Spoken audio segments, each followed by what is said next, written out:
It is May 1st, sorry. It's May 1st, sir. Yeah, I said 2nd, May 1st, yes. You have a question, sir?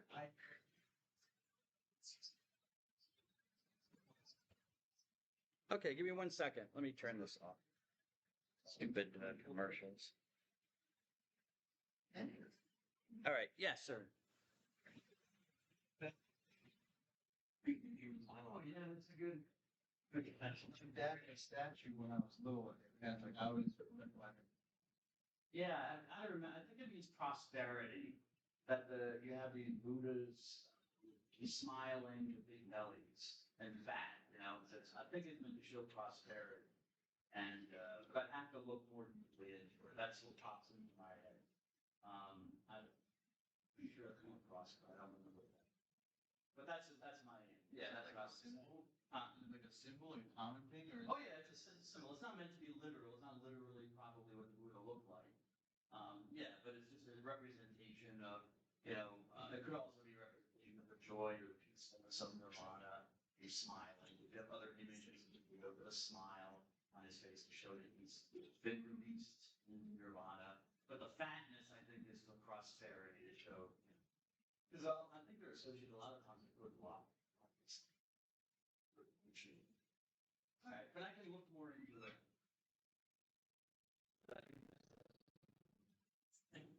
You're welcome, sir. All righty, everybody. Good to see you all. I didn't mention last time, but there is an extra credit for doing it's not related to the course, so I didn't put it on the course site, but I sent out an email about the student needs survey. Did you see something about that? Or the Mercy Center, I think it is. Anyways, so if you do that, and you do have to, remember, you have to register for the raffle to give away gift cards. So but you do have to register for the raffle for them so that I know and they know that you did it. It's the only way to verify you did it. Otherwise, I have no clue who did it, So if you do you get some extra credit points for that. And also I sent out an email, and it's on an announcement as well on the site about doing the evaluations. I didn't get an email, maybe I missed it or something, that the evaluations are out. Most of the time, nobody does them, even though I think they were trying to make them easier by putting them online, but all it's done is that it's made it easier for people just to ignore them and not do them. So I want people to do them. I want to know how I'm doing. So 75% of the class, the registered students, does them. You get an extra, I think, 2 points on everybody's grade, even if you didn't do it. But you have to have 75% do it. So you should do it just to make sure, absolutely sure. With 74%, you don't get the 2 points. Sorry. 75% of the class has, however that works out with the numbers. Okay? So that's that. So hopefully it'll happen, but if it doesn't, it doesn't. Maybe a little peer pressure. Nice peer pressure, Say, hey, did you do the evaluation? Come on, just do it, Let's get our extra 2 points onto our grade, your final grade. And is there anything else? I don't think so. Anything more to say? There she is. Right here. Okay, Buddhism. Had a little Buddhist chanting going on there as you came in, or when you were coming in, and talking about the Buddha, the Triratna, the 3 jewels. All right.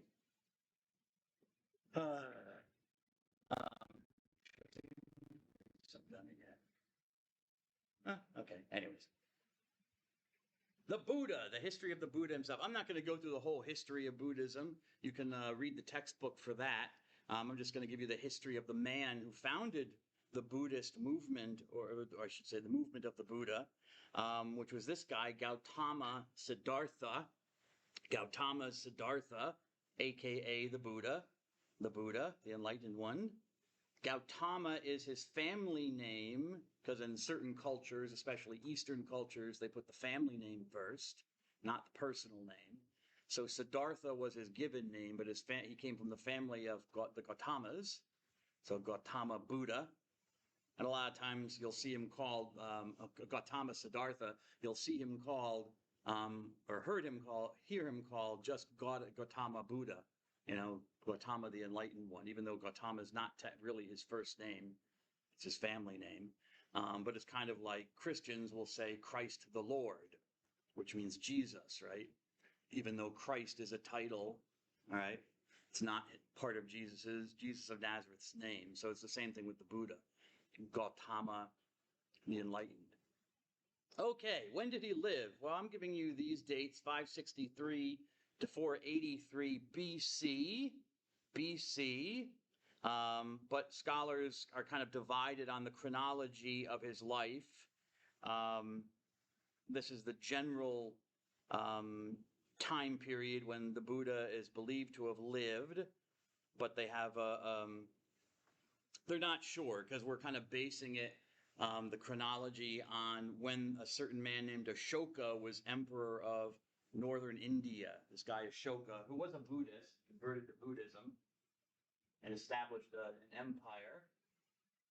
And, depending on which texts you read, the Buddha lived, 100 years before Ashoka, but some say he lived 200 years before Ashoka. We have an idea when Ashoka lived.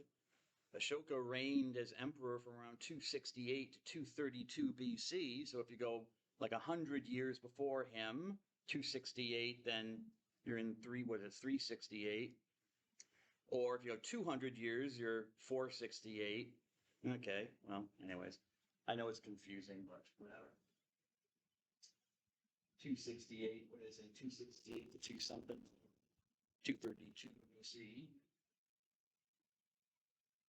So, there is confusion about when the Buddha might have been born, but the general, and the date I'm sticking with is the generally accepted one among scholars, which is 563 to 483. Okay. We did have a recent, relatively recent development in 2013. So that's 12 years ago. Archaeologists digging around in Nepal, around the area where the Buddha was born, discovered apparently what they believed was the oldest Buddhist shrine. Okay, so a shrine dedicated to Gautama Siddhartha, and they dated the shrine to around 550 BC. So the Buddha may have actually been even before that. If their dating is correct, it was 550 BC, there's a Buddhist shrine.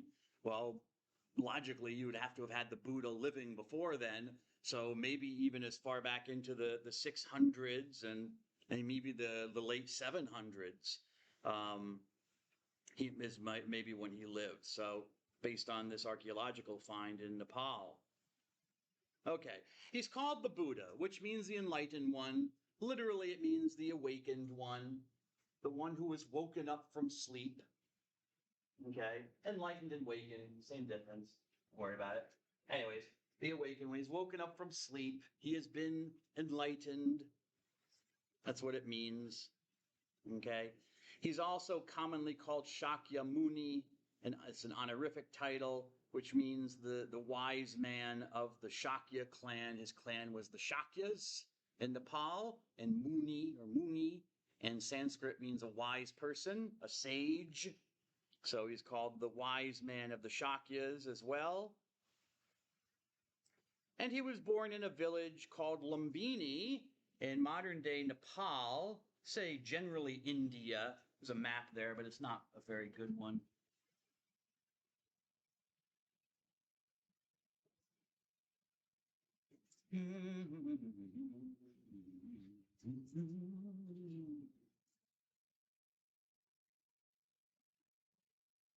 Here we see the subcontinent of India. Okay, these are the modern countries of the subcontinent. But he was born up here in this country, this mountainous country, the Kingdom of Nepal, which I should have mentioned previously. I don't know if I mentioned it when we did Hinduism, but it was until recently the only Hindu kingdom on the planet. Okay, it was only, kingdom where Hinduism was the national religion, the state religion. It's not that anymore. It's still a monarchy, but it's, they've lost a lot of power. But anyways, and right next to it is this really tiny country in the mountains here called Bhutan, which is the only Buddhist kingdom on the planet. Buddhist. Anyways, So there's a town in Nepal called Lumbini, which is the birthplace, was the birthplace of this man, Siddhartha, Gautama Siddhartha. And his father was a local leader, a ruler, a prince, a king, you could say. Maybe calling his father a king is too glamorous a title. A local leader, a local prince, I guess you would say. God bless you. It's really not possible to reconstruct the Buddha's biography. And from the Buddhist perspective, it's not even desirable to do that. Okay, because this might be kind of confusing, but in Buddhism, you really don't want the focus to be on the Buddha. Because that takes you away from the Buddha's message. The Dharma, the message, is even more important than the Buddha. So there's not really a big thirst for historical studies on like the historical Buddha, finding out the real details of his life. The biographies that were later written about the Buddha are just that. They're much later than when he lived. So who knows how historically accurate they are.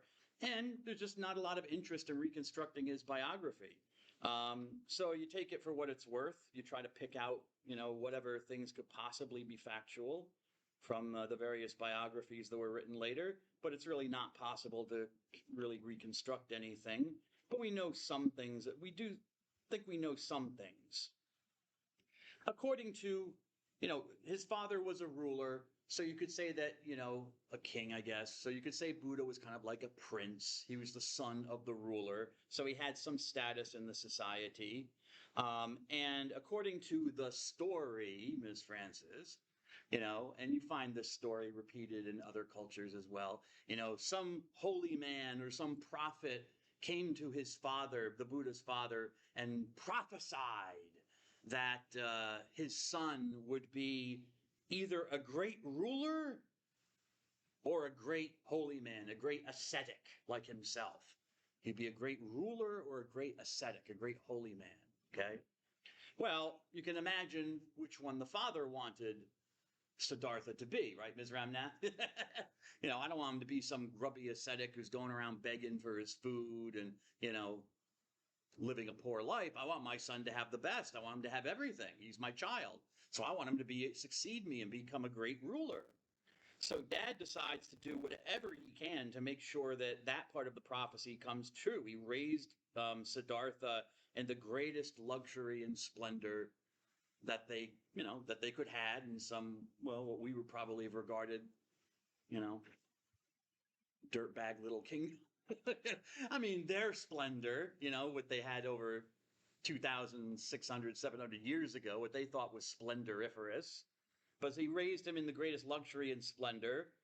Siddhartha was educated in the arts and sciences of his day and did physical exercises to keep his body in shape and looking good.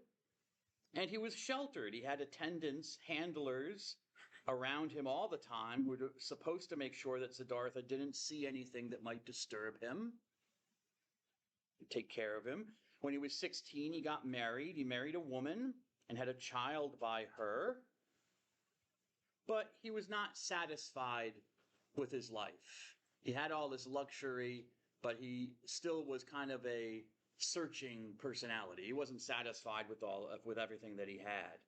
And during 3 trips outside of his house, the royal home, he had 3 experiences or encounters that really disturbed him and got him questioning about things. What's not the purpose of life, but kind of like the misery of life. Why is life so bad? Can it be changed? Questions like that. But anyways, these are called the 4 encounters in Buddhist history. Okay, he sees a sick man on one journey outside, a man who's just sick. On another journey, he sees an old man, which I find hard to believe, Mr. Whitehawk. Like, Mr. Vital, didn't he notice that his dad was old? Or his mom, they were aging? There weren't any old people in the palace? But anyways, he sees an old man an aged man, who's bent over and weak from age. Then he sees a corpse. He sees a dead man, Ms. Hoy. He sees a dead man. Ooh. And each time he's asking his handlers, what are these things? What do these things mean? He's very naive. I mean, that's the picture they're painting in the story. But, I mean, I can't imagine, Ms. Fofana, that, the Buddha never got a cold. I mean, germs are everywhere, right? I mean, you can't imagine he was never sick. No one was ever sick in the palace with a cold or something. So he never experienced sickness or age. Someone was at the palace one day and then wasn't there the next day because the person died. Well, maybe they lied to him and said, they just went away. I don't know. It wasn't there. But nevertheless, he's kind of naive about these things. So he's asking his handlers who know, what do these things mean? And they explain, well, that's the way of life. That's just part of human life. People get sick. We age. We get older. Eventually, our age leads to death. And there's nothing we can do about it. So this disturbs the Buddha, Siddhartha. But finally, he's walking along on his fourth trip, and he sees a holy man who is just there, maybe in meditation, I don't know. But the holy man seems to be happy. He seems to be peaceful. He's going around with his begging bowl, begging for his food from people. And this appeals to Siddhartha. This appeals to him. He realized that all the pleasures he had been experiencing in the palace were really just vain and worthless. They didn't lead to true knowledge. But this holy man, following his life, he seemed to have an answer. And maybe if I follow his life, Siddhartha thought, I'll get the answer to this. Now, if it were me, I'd just say, Miss Francis, I want to go back to the party. Okay, people get sick, people get old.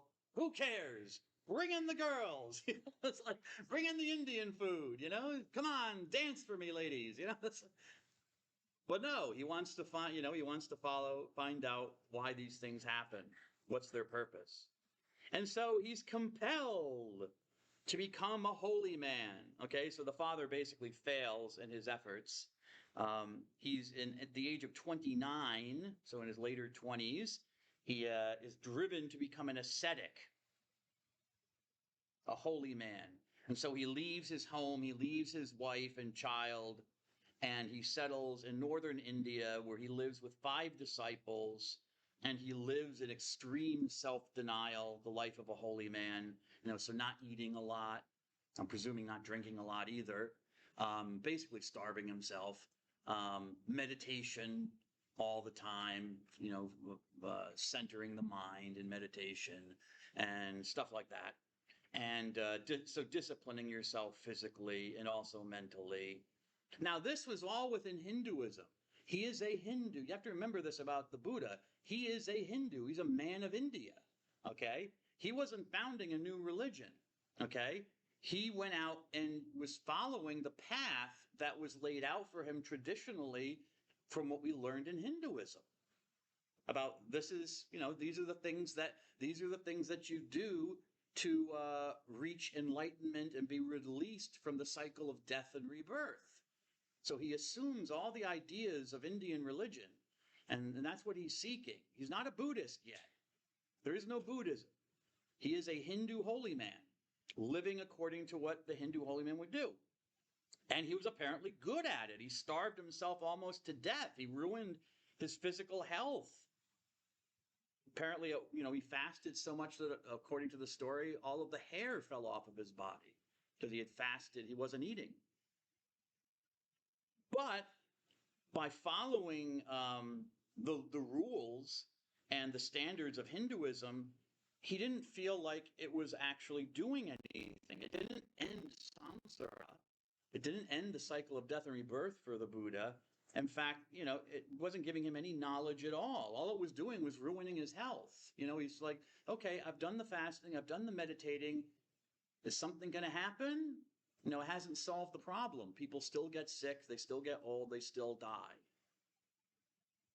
It hasn't released me from anything. All it did was ruin my health. So he thought that, well, asceticism, or living like a holy man in this way, performing these spiritual exercises, achieved its goal of purging the body, yeah, by not, like when, you have to go give blood or something, you have to fast sometimes, they want to purge the body. Or if you have to do like a colonoscopy, you got to purge out your intestines and stuff.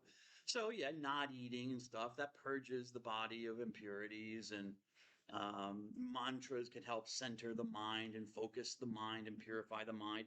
So yeah, I mean, the asceticism had a purpose and it achieved that purpose, but it really didn't, and for the Buddha, it didn't achieve union with Brahman. It didn't really do that for him. What he thought, he needed a change of attitude. And he thought he needed to maybe adopt a quieter method of meditation than, chanting these mantras all the time, and also a less strict lifestyle, maybe like following the middle path, not gorging yourself on food, but also not starving yourself to death, eating enough that you need to stay alive and whatever, okay? But not being that strict. And there is there's a story where, part of the story is, he's there with his disciples, fasting, of course. What else would they be doing? Sitting in meditation, and people would leave them food, bowls of rice and stuff like that. And to the surprise of all his disciples, at one point, Buddha reaches out his hand and takes some rice from the bowl and eats it.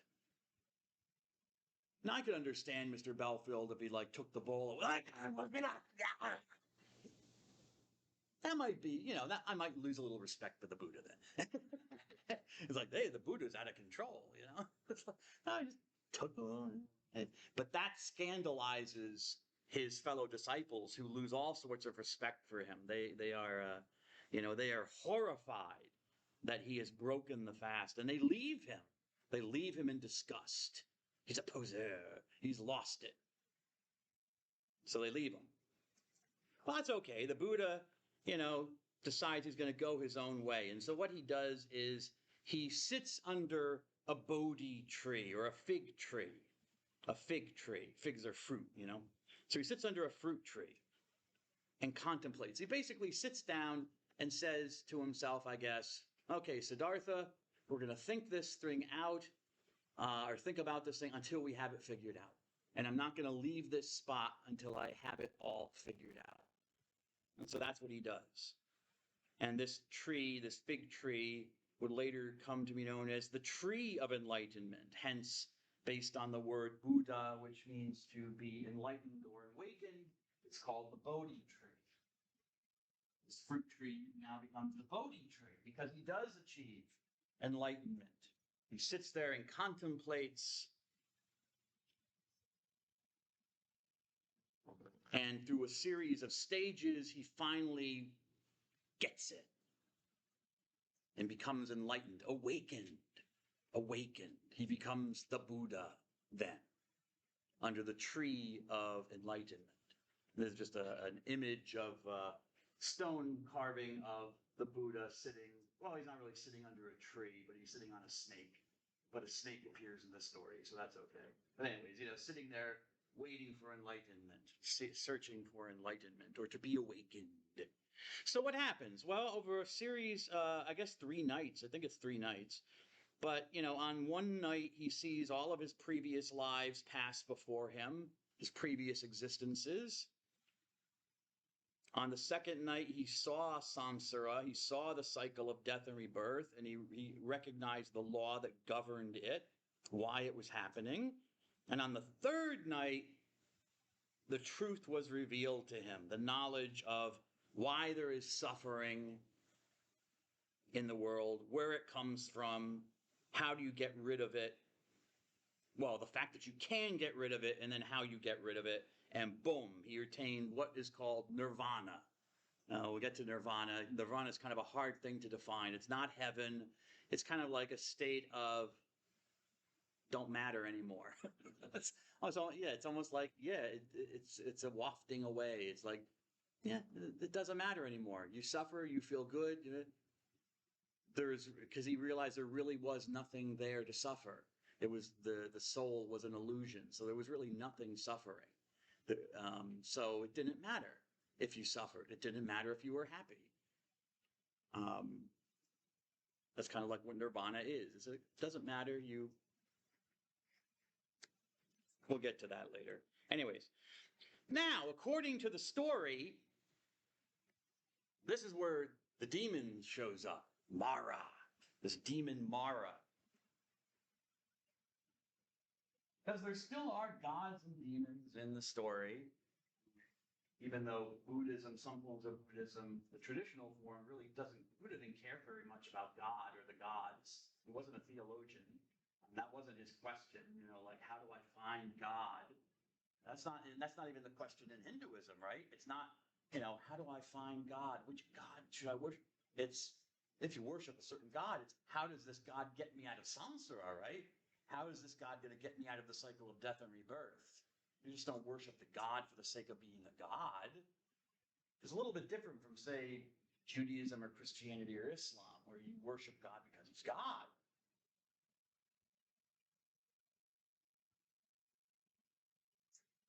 So he wasn't that concerned about God stuff. Concerned more about the human situation. And so, I got to write on the board. Oh yeah, Mara's name. Yeah. The demon Mara shows up because this is not good. This is bad news for Mara. I don't know why. Or maybe just because he's a demon, he's mean and he's nasty. He just doesn't want to have anything. This lady just doesn't have anyone to have anything good. Because he's a demon. He's a bad god. So this demon Mara shows up and is trying to dissuade the Buddha, the newly minted Buddha, from telling anybody about his message, what he's discovered. The demon wants everyone to suffer. So he tries to tempt the Buddha to see, is the Buddha legit? Is he legitimate, And so, Buddha has various visions of, like pretty women, stuff like that. He tries to use lust. He tries to use fear. He shows a great army coming against the Buddha to kill him. Tries to scare him. And the Buddha is unperturbed because, again, it doesn't matter. That's what nirvana is. It doesn't matter. It's okay. He's reached nirvana. Now, so Mara has to try a different tack. And this kind of starts to work with the Buddha. Mara's like, okay, I can't scare you into not telling people. I can't kind of redirect you through sex and stuff like that to kind of, forget about it, doing it. I'll reason with you.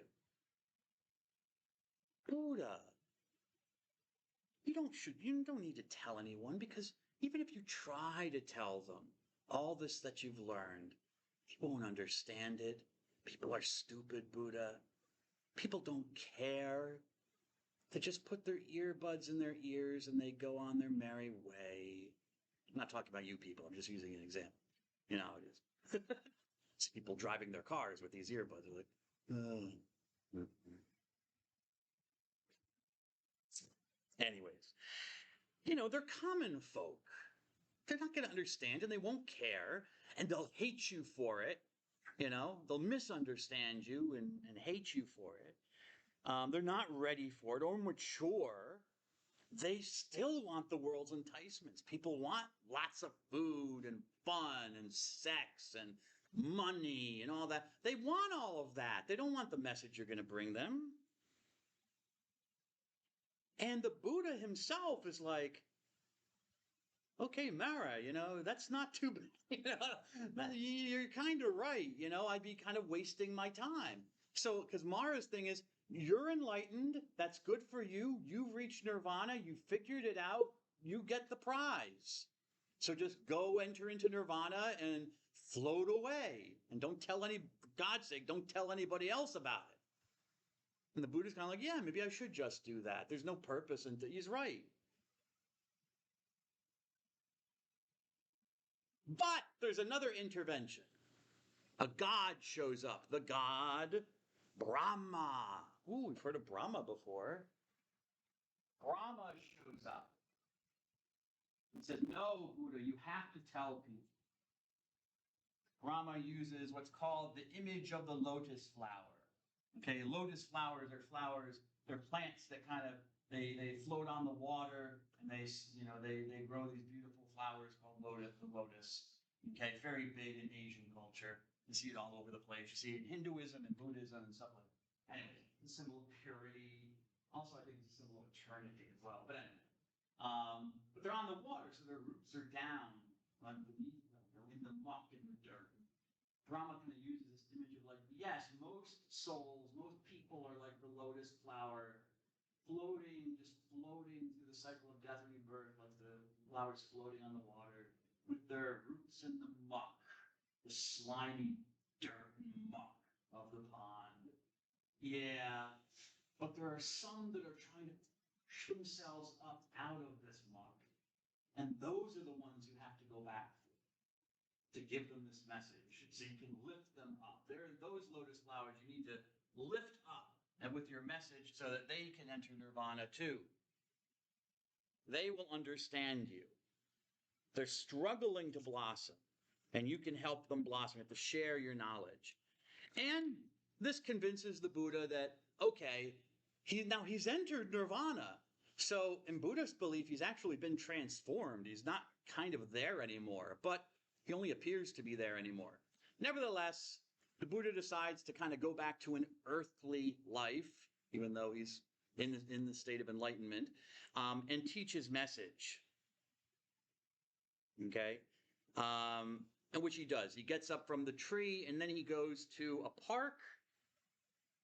Skip over this. These are just snippets from a movie on the Buddha.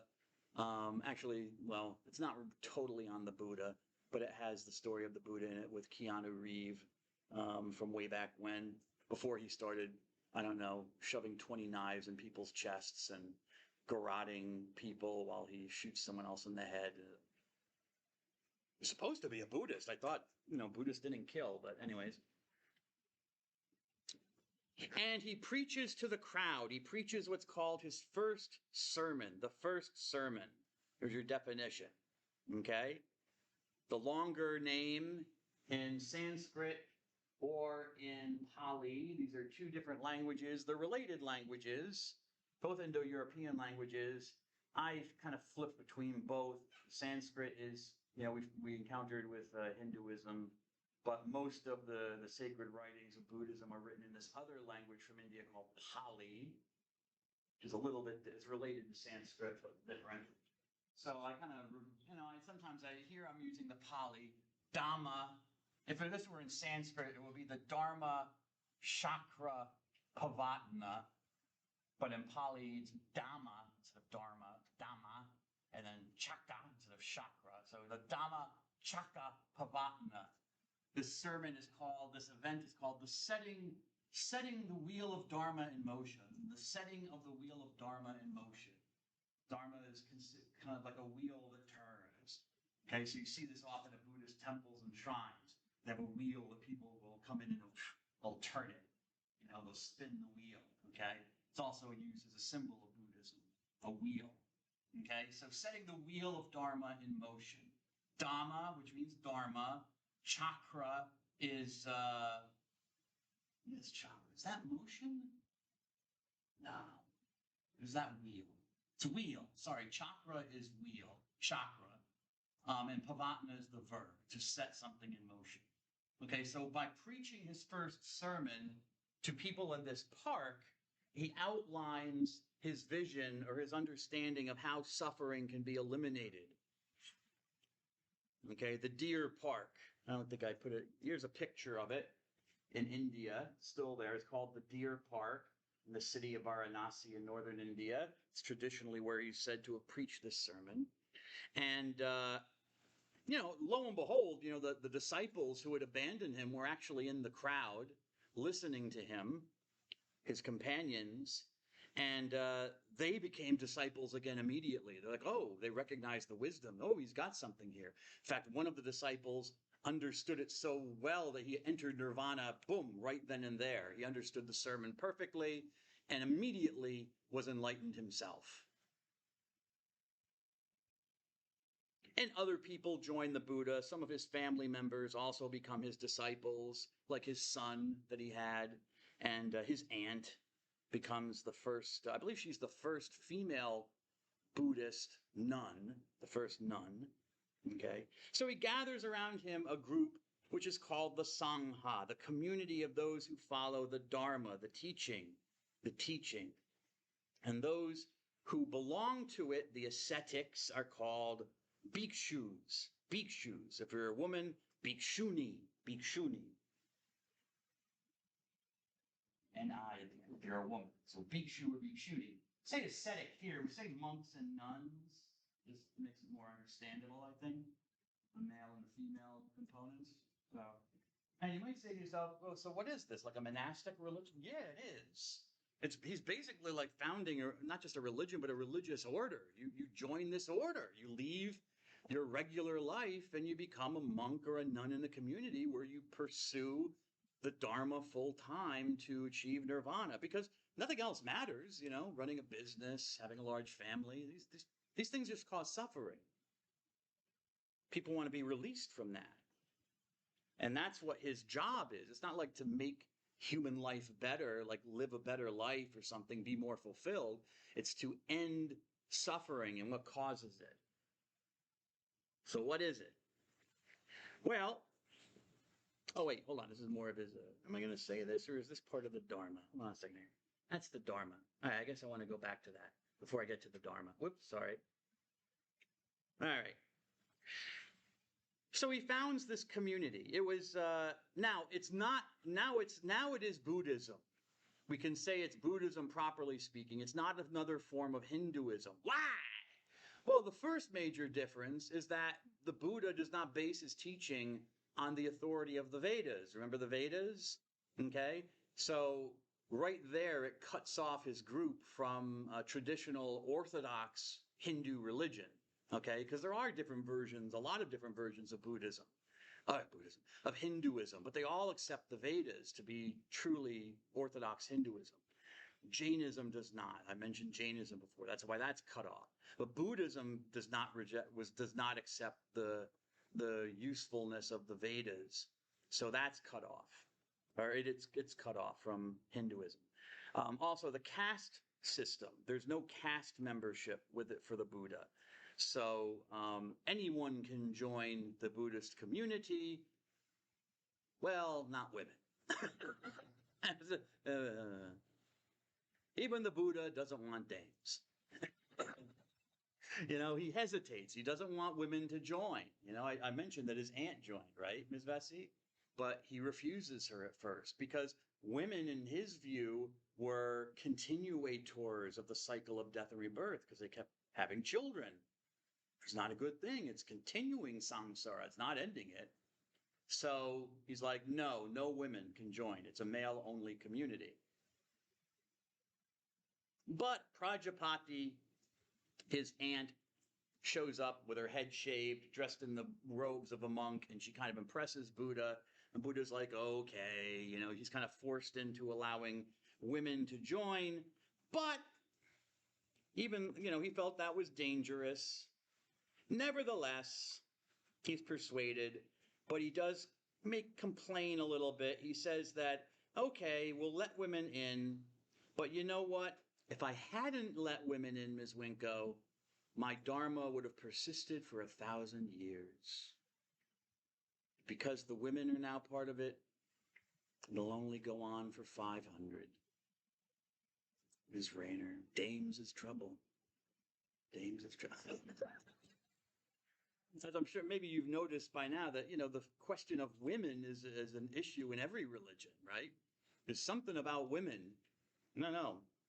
Every religion has some strictures about women or something about, there's some question of women. They address this somewhat in the textbook, right? But yeah, even the Buddha, as enlightened as he was not sure about having the ladies be part of the movement, but eventually he accepts them. Okay, so he spends the rest of his life traveling around northern India. He's like 29, 30 when this happens, in his 30s. So he dies when he's 80. So for the next 40 some years, living as a beggar and a teacher of his message. And then when he's 80, he's an older man, he dies from food poisoning by one of his disciples. It's kind of funny to read. I shouldn't say it's funny, but you read the story. He goes to some banquet that was thrown for him by one of his disciples where fish was involved, and you know how bothersome fish can be with getting people sick and food poisoning if you don't handle fish properly. And apparently, he ate some bad shrimp or something. And on the way back with one of his disciples, the Buddha starts not feeling very well. And in the story, he keeps repeating, first he's like, I got to sit down. But tell so-and-so that don't worry that he gave me bad fish and killed me. Don't worry. It's okay. The fact that you gave me bad fish and killed me, like, Buddha, stop mentioning that I gave you bad fish and killed you. I know I gave you bad fish and killed you. It's like, but he keeps mentioning it. It's like, come on. And so he finally, the appearance of Buddha dies, because remember, he was in nirvana the whole time. So his appearance dies, and now he fully enters into nirvana.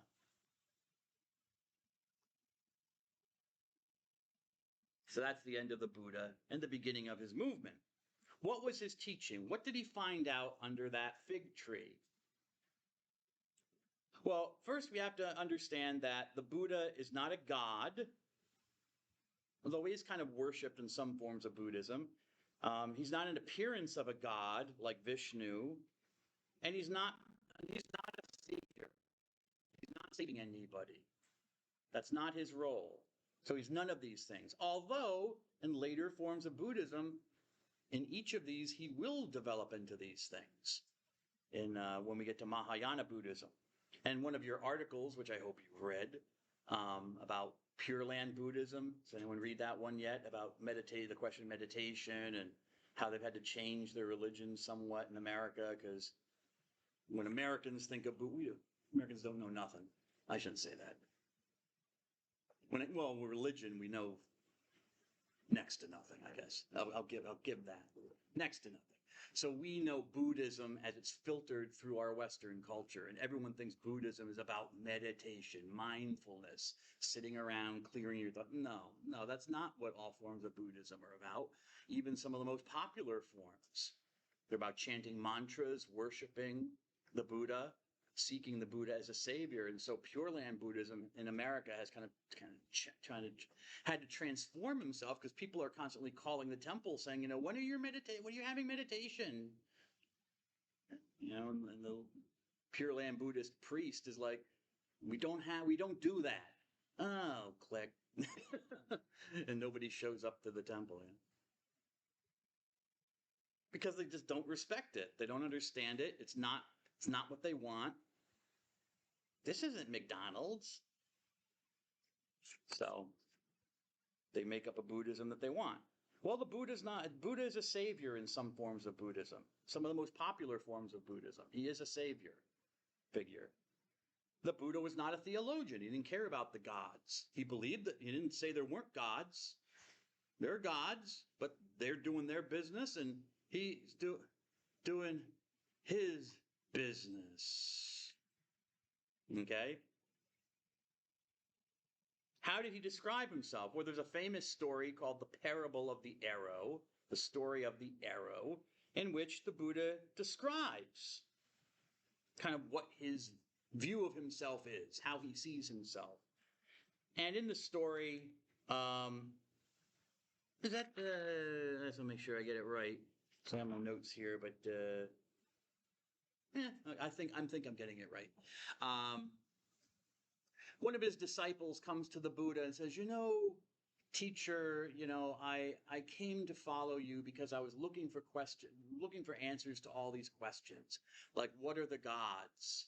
And what's the nature of the gods? And the soul that's in us, the life force, you might say. And the afterlife, God bless you, and the afterlife. What can we expect in the afterlife? And I've been following you all this time, Master, but I haven't really been getting any answers from you. I'm not satisfied. You're not answering these questions. And that really kind of puzzles me, because you're not answering these questions. You're talking about other things. And so he's complaining to the Buddha. And I think this happens in more than one story. But, the Buddha responds like, this is not my purpose. I did not achieve nirvana to tell you about the gods or tell you about the soul or tell you about the afterlife. These are matters of indifference. They are irrelevant. Doesn't mean they don't exist, but they're irrelevant to the seeking of nirvana and the Dharma. So here comes the parable of the arrow, or this image of the arrow.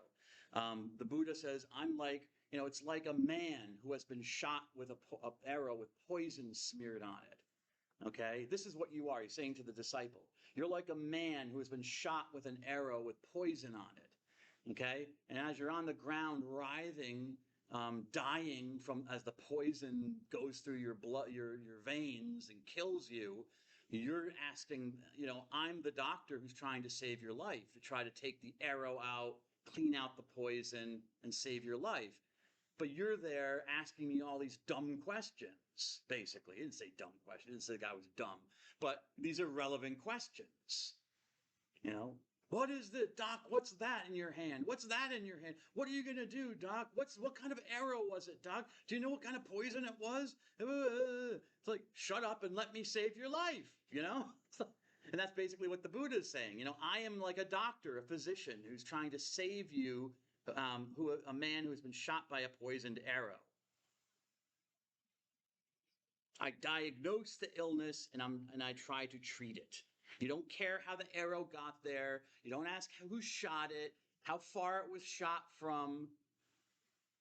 You pull the arrow out and then work on the poison.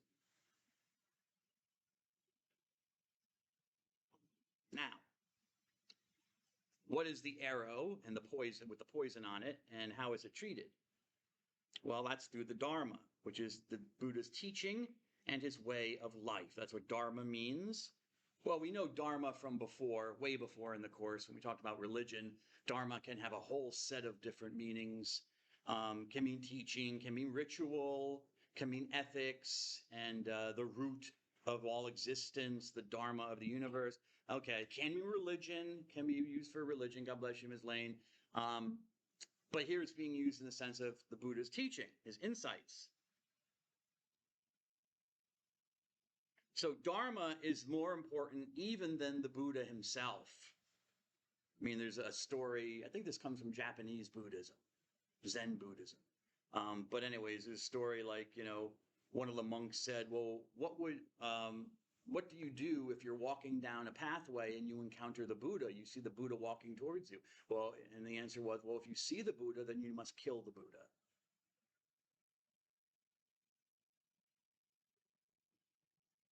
Think about that.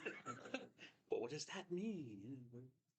Well, we think it means that the point that this person is trying to make is that the Dharma is more important than the Buddha. The pathway is the Dharma. You follow the Dharma. Stick to the path. Don't be distracted even if you were to see the Buddha on the path. If you see the Buddha, kill the Buddha. Get rid of him. He's not important.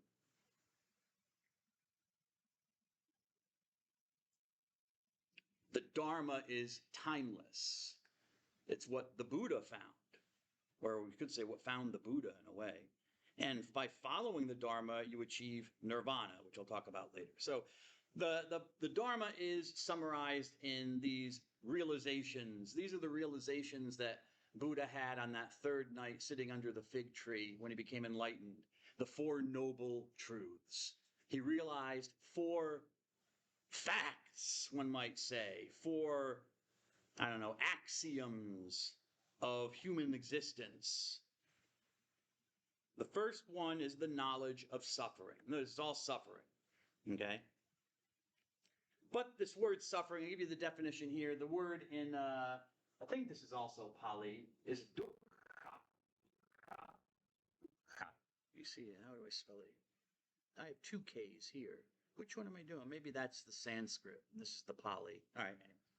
Dukkha, which really just means craving. I'm translating it as suffering, and it's often translated as suffering. But what it really means is desire or craving. The craving, excuse me, scratch that. It's referring to our cravings or our desires. Excuse me. Okay? It's suffer. We suffer because we desire a permanent reality. We desire reality to be what it is and to always be what it is. Okay? We crave that. We have a desire. All right? The word, and I have this here in the definition, the word dukkha literally simply means unease. Unease. You're not at ease. You're not content. You could say you're dissatisfied in a manner of speaking. It's dissatisfaction with the way the world is. So that's the ultimate human experience. Humans are just never happy, you know?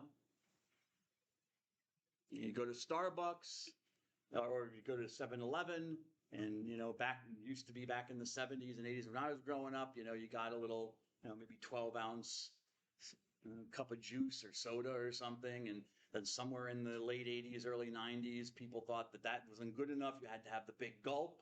So they had the big gulp, which was like 20 ounces or 20, the huge cup of juice or soda, and, you go to McDonald's, you get one, you get a hamburger, but no, now you want to double it, right? You have to, you want to supersize it. So now get 2 hamburgers and 2 fries instead of just the 1 hamburger, 1 fry. It's the same kind of idea. Human beings are uneasy. They think they need more. Their house is too small. Not big enough. Their hair doesn't look right. They're not the right weight. Always unhappy. Could be anything. Always unhappy about something.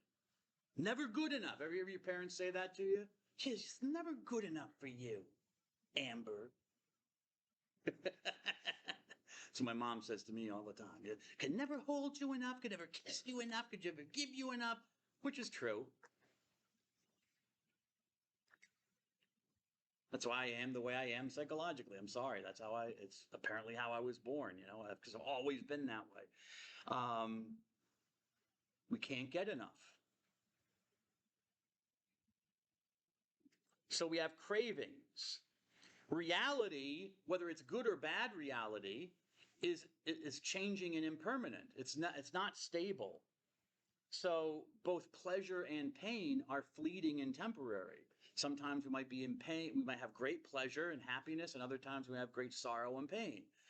Okay, so it's fleeting, it's changeable, it's not permanent. It changes. So humans suffer from the fact that people and things are hurtful.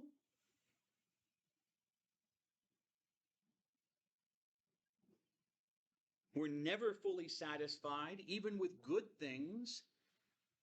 Even with good things, you can't be fully satisfied. I love Indian food, but I can overeat it too, right? I mean, it's great. I'm shoveling it in my mouth and it tastes great every time I'm shoveling it in. God bless you. You don't need to hide. It's fine. You're keeping me humble, Miss Coyle.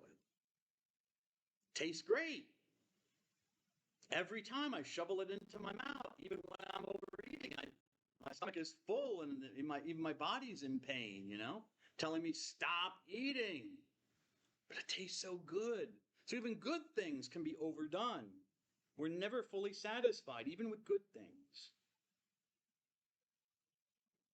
And then the final suffering is death, the loss and separation we experience at death.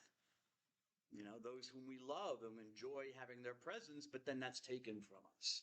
That can't even last. So the knowledge, he got the knowledge of suffering. What's going on? This dukkha, this unease, that's the source of our problem. The world is impermanent, it's unstable, which again, remember, this Maya, this comes from Hinduism. He's not making this up himself, but he's taking that insight from Hinduism that the world is Maya, it's an illusion because it's always changing. There's really no permanency in the physical universe. And now he's kind of, I guess, radicalizing it in a way, applying it to everything, Not just the bad stuff, but good stuff is also changing. So what's good about good? Because it's not going to last either.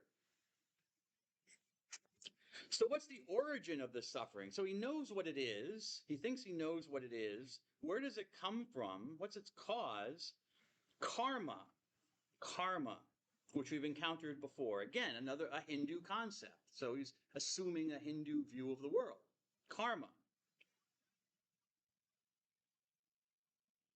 Our human desire or craving for the wrong things or for the right things in the wrong way, can want something good but for the wrong reasons. These create bad karma. We have a misplaced sense of value and we place ultimate worth or reverence on things that are unworthy of that. Even the gods are unworthy of that because the gods are part of this, of everything that changes too. So it's the effects of karma that really are binding us to this world, and help cause suffering, this unease. All right, well, what do we do about it? Well, we can eliminate it. It is possible to eliminate suffering or this unease. It is solvable. We just have to stop craving, stop wanting things, stop the desire. And by stopping the desire, totally, completely ceasing it, extinguishing it like a flame within us, then we are totally free from the cycle of death and rebirth. Because again, there's really nothing to be reborn. There's nothing that wants to be reborn. So suffering is impermanent. You can make it go away. Just have to extinguish desire. Well, how do you do that? Well, there are ways to remove it. Removing suffering. These are practices of removing our desire or craveability or cravingness for things. And so there is the marga. Remember we came across this word, the marga. You could also say the yoga, maybe, but the marga, remember the tree marga, the three margas? Bhakti and jnana and what's the third one? Devotion, knowledge. Oh, not karma, action, yes. He has his marga, the Buddhist marga, of the Noble Eightfold Path. Do I want to read this or? Meh. I want to move on. You see, what time is it? That's not too bad. Okay, we'll read this. This is what I read to you about the parable of the arrow. It's from the Buddhist scriptures. Anyone want to read these selections from that?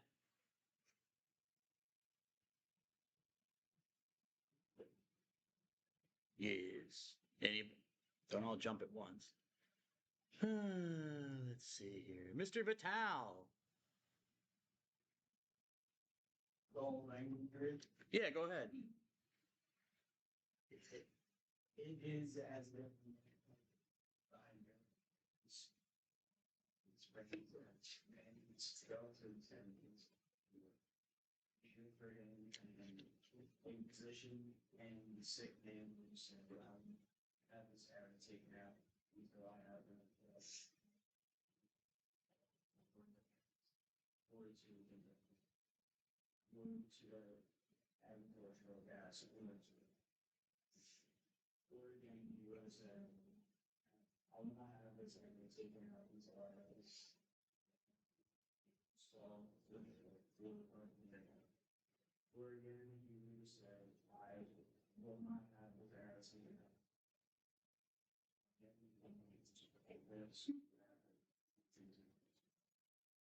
When no one should be up here, bear always in mind what it is that I have not elucidated, and what is that I'm not elucidated that the world is eternal, that the world is not eternal. I do not elucidate that the soul in the body that the soul is one thing and the body another. I have not elucidated that the same exists not here, that the same exists.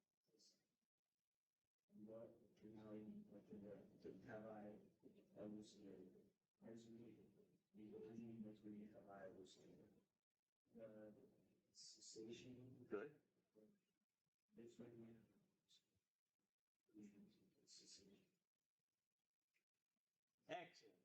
excerpt from the Sutta Pitaka, one of the collections of Buddhist scriptures we'll learn about later, not in this class, but next week. Okay, so what I've just told you, I don't need to repeat it, but his disciple Malunkyaputta, or in Sanskrit the Malunkyaputta, but it's Pali. So Malunkyaputta is the one who says to Buddha, he's like, look, you're not answering my questions. And he tells him the little parable about the arrow. Okay? But this is and I'm the doctor who's trying to take it out. And this is how I'm doing that. But I haven't told you anything about all these things because I don't care about any of these things that he lists. He cares about misery, well, this is an old translation, suffering, dukkha, okay, unease. And what have I told you? The origin is kind of a summary of the Four Noble Truths in a way. The origin, how to make it stop, and then that there's a path to make it stop. Yeah, but I know it's 3, not 4, but just, okay? There's a pathway. There's a marga to make it stop. And that is the eightfold path. There are 8 components to this marga. This what's also called the middle path or the middle way, okay, which is kind of his idea of avoiding extremes, because he had gone to the extremes as a Hindu ascetic, but as a Buddhist, as an enlightened man, he's like, no, that's not a good way to go. We should just follow the middle way, not go to an extreme, either good or bad. So avoiding extremes in the practice of the Dharma. So the Noble Eightfold Path, I don't think so. I put that down. I still don't know what that, I'm looking at one of my notes here and I don't know what it's connected to. The middle way, yes. Okay. So this is the lifestyle that will lead to liberation or to nirvana. These 8 things. 3, 4, and 5. Yeah. It's not a proper sequence or a rigid sequence like you start with 1 and you work your way all through 8. Okay, it's just an enumeration. These are the 8 things, okay, in no particular order. Well, there is some kind of order because numbers 3 through 5 ideally should come first. Should be right speech, speaking rightly, speaking without selfishness or desire, acting rightly without selfishness. That's another big idea, selfishness. I need this selfishness. I want the world to be this way, okay, but it's not. Okay, so you have to put away yourself, your desire, yourself. So not selfish actions, and a livelihood, how you live your life. What kind of job or work that you have. And then these other things like understanding, intention, effort, mindfulness, concentration, these all come into play as well. Notice mindfulness is part of the Eightfold Path. It's not the only thing in the Eightfold Path, but you hear a lot about mindfulness in psychology. These psychologists are like stealing a lot of religious beliefs, but they don't tell you they are, especially from Buddhism, Anyways, but mindfulness is actually part of this whole program called the Noble Eightfold Path. And what are these? I mean, it's the process for reaching nirvana. And just briefly, I'll go through what each one is. I mean, right understanding is basically recognizing the Four Noble Truths and allowing them to give you the correct perspective on reality. Okay? Basically, that reality is so changeable, everything changes, that there really is no underlying substance to reality. If there is, the Buddha would say, what is it? What is it that doesn't change? Because the moment you identify it, it becomes something else in the universe, because the universe is constantly changing. Things are coming into existence and going out of existence. So he reasoned there was actually no stable substance behind reality. And that's right understanding, to realize that. And so you do all sorts of little practices to kind of train your mind to recognize stuff like that. Right intention is your mental attitude to resolve yourself to achieve nirvana and to perform the Four Noble Truths. And so your intention should be for peacefulness, non-violence, non-attachment to things, changeable things. You might still need to use things like, I'm not saying that like the Dalai Lama won't drive a car, because he's a Buddhist. I want to be attached to my car, or some Buddhist monk or nun, won't own a car or something, but you're supposed to have or never use money or something, but non-attachment. You don't rely on those things ultimately, I guess, or crave them over all things, because even your car can break down and money can be lost. They're changeable too. You have the right intention. Your speech must be wise and truthful. Don't lie, don't gossip. Okay, because again, these are selfish. You lie because maybe fear. You don't want to tell what actually the truth is for repercussions. Someone might hurt you, not like you, or whatever, think less of you if they know, well, if I tell them I did this, they'll yell at me. Or gossiping, you're running other people down. It makes you feel good because, look how I am, but look how she is. Gossiping. So it's selfishness. Okay? So right speech. Talk right. It's not that these things are good in and of themselves. As a Christian would say, yeah, don't lie and don't gossip as well, because those actions of themselves morally are bad actions. But it's not really that. It's that they create bad karma because they're selfish.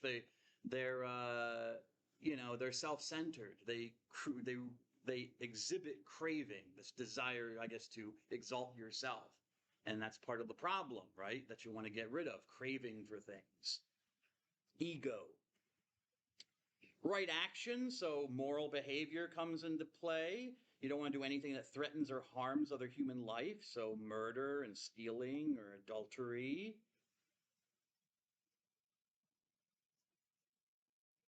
And I'll come back to this. I'll have to maybe make a note, because this refers to something else that I'll talk about. But number 5, livelihood. Your business should show how you're living the 4 noble truths. So earning a living. So obviously, if you're a believing Buddhist and you've committed yourself to it, you shouldn't be working in any trade that would involve the taking of a life, like an animal life. So no killing for meat and stuff like that. Making guns, which could harm people and stuff like that. Making weapons. Okay, your right livelihood. Right effort means karma. You want to create good karma. So do good and avoid evil. So that's the creation of karma. Karma comes into play. Mindfulness. Mindfulness is examining your motives for the purpose of not giving into desire again. Okay, so part of mindfulness is trying to recognize the delusion of the world. It's constantly changing and delusory. There's no permanence in it. And so mindfulness helps you to realize those things and examine your motives, how they might be selfish or attaching you to this impermanent, illusionary world. Okay? Anything more to say to that? Yes. And ultimately, in recognizing that the world has no ultimate substance behind it, making it stable, because it's not, there's really nothing there. There's nothing there as the basis. And again, not just the world. You'll find out later that there's nothing there for even your thoughts. All the thoughts that when you're practicing mindfulness, what it's supposed to lead you to is to realize that there really is nothing that's behind your thoughts, your emotions, all the things that are going on in your head that you think, again, are real. Just like you think that the physical world outside of you is real, but it's really not. It's always impermanent and changing. It's never the same. And so there's no stable basis for that. Buddhism follows the logic of that to say, not even in your own self is there a stable basis, because you're always changing in yourself. You're never the same as you are. Your thoughts are never the same. They're always changing. And so there's no stable basis really behind even the thoughts. That's what mindfulness is supposed to lead you to understand, that there's really the thoughts that you're having, there's really no thinking thing there. The reason you think that is reason in your mind is really not reason. That's why in forms of Buddhism, again, Japanese Buddhism, Zen Buddhism, they come up with these things called kwans. koans, which are these little mind blowers. And the most famous one, I think probably the most famous one that just about everybody has heard of, is what's the sound of one hand clapping? That's not a joke. That's actually stole that from Zen Buddhism in Japan. It's a kwan. Another one is, if a tree falls in a forest, does it make a sound? What would you do if you met yourself walking down the street? People try to look for rational answers to they're not supposed to find rational answers. They're supposed to show you that there is no rationality. The thing that's trying to think rationally doesn't even exist, doesn't exist at all. There's nothing there. So it's supposed that by definition, the kwan is not supposed to make sense. Tell that to your shrink when they suggest mindfulness, or if they ever had mindfulness in your high school and like, okay, let's all calm down now for a minute. Let's empty our head. Yeah, empty your heads because there ain't nothing in your head. But they don't teach you that aspect of it because that would be religious and they get sued. Anyways, then right concentration. This is where meditation can come in. Single-minded concentration, which tries to free you from all and everything that can kind of hold you back, selfish thoughts, selfish desires, even selfish actions, but more focused on the mind, I guess, holding you back in the quest for nirvana. So concentration, meditation. So meditation for some forms of Buddhism, not all, as I told you. Read the article that we got for the reading.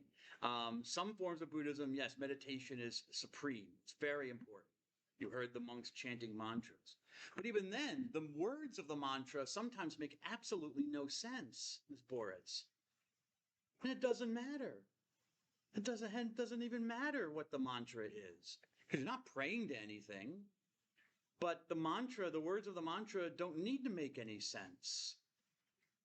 They're tools to focus the mind, to concentrate the mind.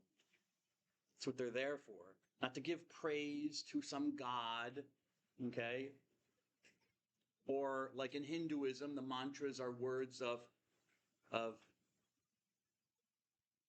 power that it doesn't matter what they mean, but the syllables and the way you pronounce them produce a power in the universe, okay?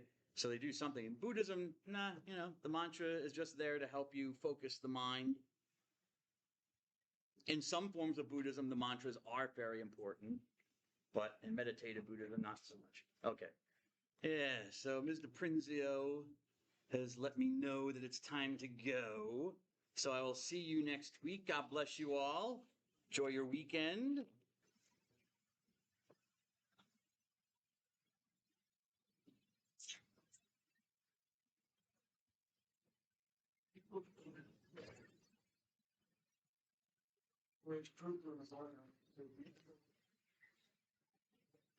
Welcome. Have a good day.